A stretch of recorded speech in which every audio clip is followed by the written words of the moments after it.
Maulang hapon sa inyong lahat, guys. Ano pa lang, mag-aalas 5 pa lang, parang maggagabi na. Sobrang dilim ng paligid dahil sa ulan, may bagyo na naman tayo. Si Bagyong Enteng, guys. Ayun na nga, guys, pumunta na ako sa doktor ko para ipabasa sa kanya yung result ng aking general check. Eto na, guys, pasalamat ako dahil negative ako sa sugar at negative din ako sa protein.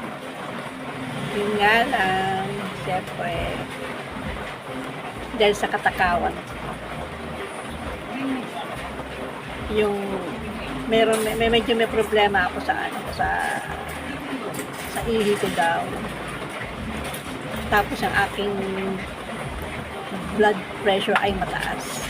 Kaya high blood ako, guys. Kaya yan, niresetahan na ako ng doktor ko para bili ko na kung ano yung mga bibili ng gamot. Ano lang naman ang nireseta sa akin, guys. Isang reseta na. Pinagsama niya na ito in-1 para sa high blood at saka sa cholesterol. Kaya ngayon, guys, alam ko na kung ano yung mga dapat kainin, yung mga hindi dapat kainin.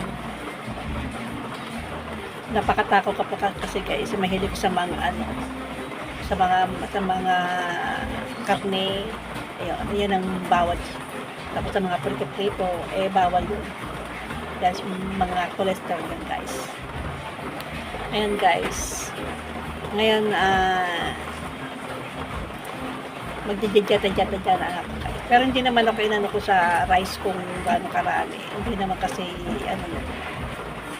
Pero ang pagkain ko ng rice, kaunti lang.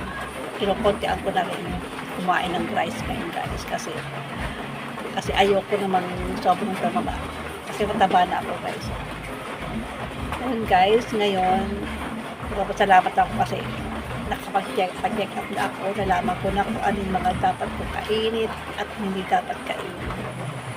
Favorite ko pa naman, guys, yung balat ng manok, kaprito. Kaya doon ko siguro nakuha yung cholesterol. Kaya ngayon ay ang pagkain namin, ulam namin ngayon, guys, hindi na kami masyado sa mga prito. Puro mga nilaga na lang. Yun na lang ang dapat na ulam namin. Dati-rati, sawa ako kung ano-ano kinakain ko.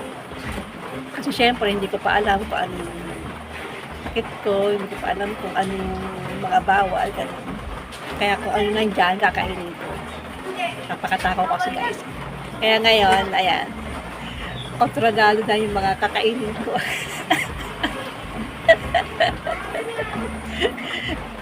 Napapalingon yung asawa ko. Kasi alam niya, matakaw ako. Kaya kayo, guys, kung hindi pa kayo nagpapacheck up, magpa-check up na kayo, guys, para malaman nyo.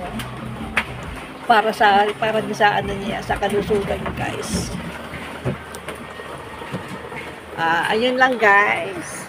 Sana i-subscribe nyo ako sa aking YouTube channel.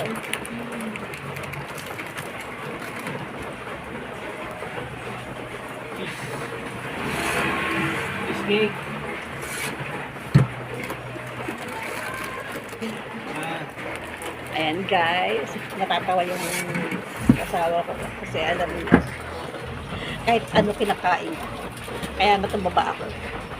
Kaya ngayon, ayan na, alam ko na kung anong mga dapat kainin, yung mga bawal.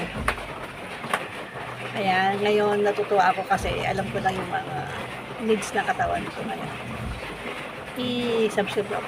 Subscribe nyo ako, guys, sa aking YouTube channel. At pwede kayong mag-comment down below kung ano ang pwede kong gawin sa aking mga content. Ayan.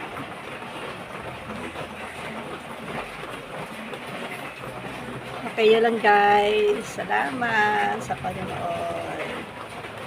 Bye. Bye for now. See you sa aking next vlog. Thank you.